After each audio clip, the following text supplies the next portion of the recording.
Bombshell Television, taking you to the maximum level of global latest trending stories of born and living different people. So please subscribe, like, share, and comment our videos. Enjoy.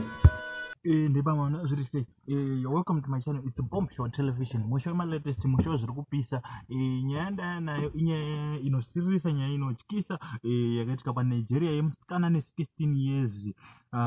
But musikana uyu anga ari musikana webasa anonzi Chiamaka ane 16 years. Aionzosara nichi atongozoti musikana webasa agara anosara nevana achiita sei achicleana achiita sei, but ameno kuti zvaakazofunga mweya waakazoita akazowana kupi wekuzomonya mwana ane 6 months waaisara naye. Pakaipa guys, akamonya mwana ane 6 months waaisara naye.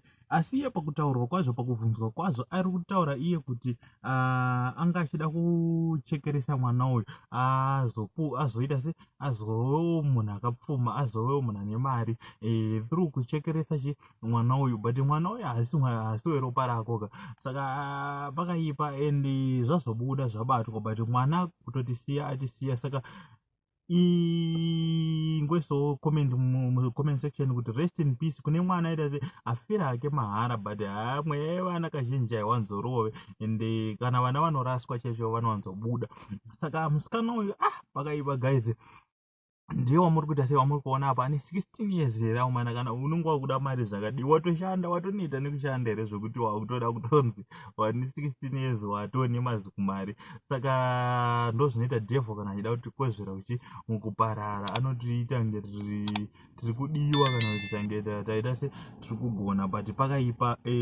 Ndo nyaya ndani nayo muzuva ranhasi. The voice is now yours in the comment section kuti chii chiri kukonzeresa kuita zvinhu zvakadai so kuvanhu amana hazviko izvozvo. Pakaipa kuda mari here unenge watotambudzika zvokuti uyu munhu anga atogara ari pabasa, nyange ukanzwa kuti haikwana ndi inoseivhawo woita se ona uyu totsvaga umwe munyati wakachena wokuwana nayo mari, kwete kuti unochekeresa. Saka pakaipa. Don't forget to subscribe to my channel if you're new here.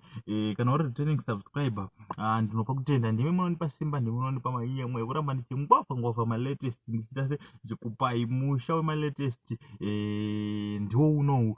Kana usati wajoin a family, kindly subscribe to our channel. It's a Bombshell Television. Thanks for watching. The voice is now yours in the comment section.